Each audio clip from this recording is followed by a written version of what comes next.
Hello everyone. So you might be wondering that how can we download satellite images from USGS. So for that you have to go to the earthexplorer.usgs.gov, and for downloading the data you always need to have your account. So the first thing that I have to do is I have to create my account. So go and click on the login. Then there is an option where you can create an account.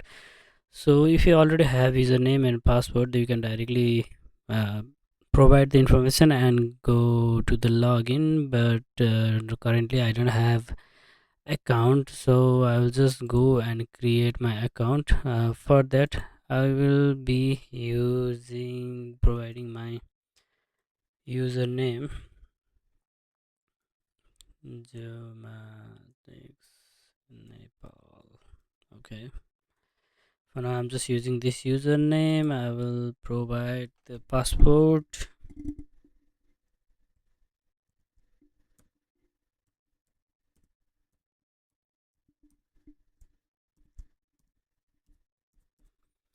Be sure to fulfill all this information so that you will not get problem with the passport. Sorry, I messed up.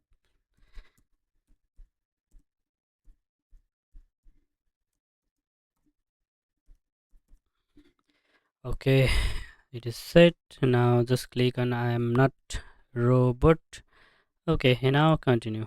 Okay, I have given, and I will just save this information so that I don't need to keep on login.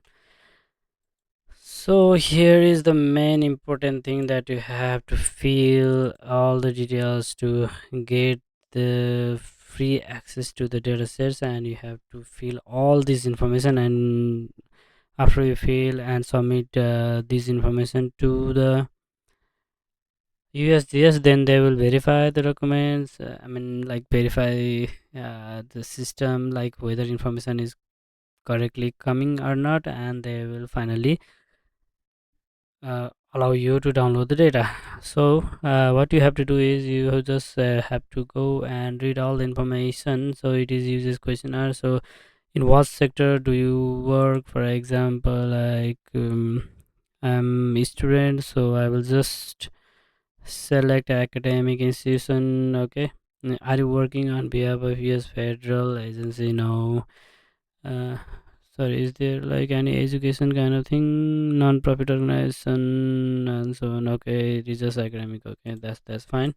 So which of the following characterize you as a user of remotely sensed data? Okay, data provider provide data for someone else to use, provide product developer, technical user, manager, end user. So I'll be just a technical user. So if there is any specific reason that you want to provide, you can always provide here. Then let's go. Does your work use remotely sensed data for the USGS, from the USGS? Yeah. Okay, great. And then of your work that uses remotely sensed data from USGS, what percentage is operational and non-operational? Operational work is defined as, I mean, like, okay, what percentage is operational and non-operational? Okay, you can leave as it is. I don't think that's important. So what is the primary application for which you have used remote sensed in the past year, if you have any used? So I have used so many satellite data set for agriculture, also for, okay, I'll just use agriculture management production. Yeah, I'll just give this. Sorry, okay, I have used for like energy also. Is there any specific word for like geospatial? Okay, no. Okay, and then I'll just go for like agriculture management. In addition to the primary application, in which other areas have you used remotely sensed data from USGS in the past year? So if you have used any other, so you can go and, okay, I have used some for alternative energy, Also about disaster management. Okay, forest, yeah, I have used for forest. Danish land cover for sure. Urban planning, yeah, that's great. Water resources, yeah. Mm, I have already selected urban planning, so I'm just leaving this one. Yeah, that is your choice. Like, what is your interest and whatever you want to. Okay, education mostly I've used for yeah, my education. Okay, I'm just leaving this much for now. And over the next year, approximately how much of the data you acquire from USGS will you distribute to others to use as opposed to using it yourself? So I will go with none because I will be performing most of the analysis for myself. So I think you can go with none. Maybe some of the data, if but I think I don't know. You can go with that. Over the next year, the how important will free and open source open access to remotely sensed data from USGS be conducting to your work? Okay, open access. Yeah, mostly I will select access importance, like very important, very important. Yeah. See if we have like spatial data, then it is very important. So yeah, let's continue to the contact information. So now I have to provide all the information. This is the personal information, so you have to provide. And I cannot, I just think of sending the information, add review and submit. But now okay, so for now I will just write all my details here. But I may hide the information, but yeah, it's okay. So okay, let's do it quickly.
Other information is not required, so let's just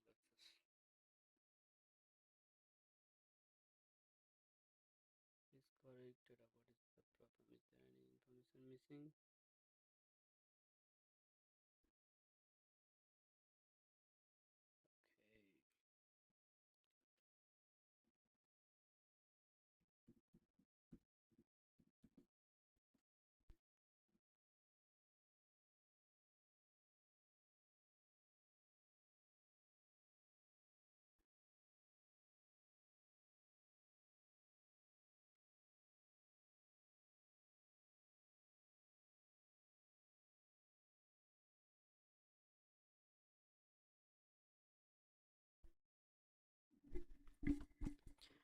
Okay, so I have submitted my registration. So once they check your details, then they will provide you the confirmation link.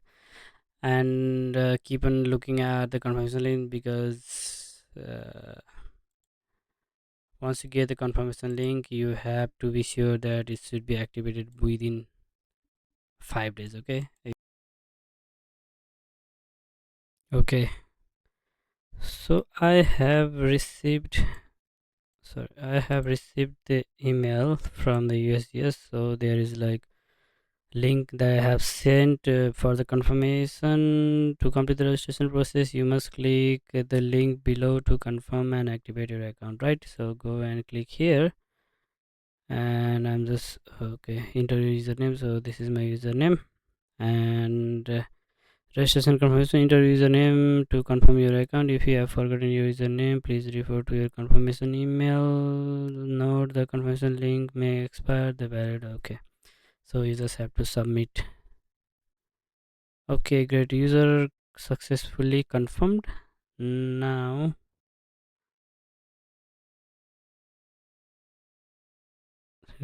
or across. Okay, so you should be now. You, I think you can just sign in here. Is there any other process that has been shown? Okay, no. So there is the details, and I will just go.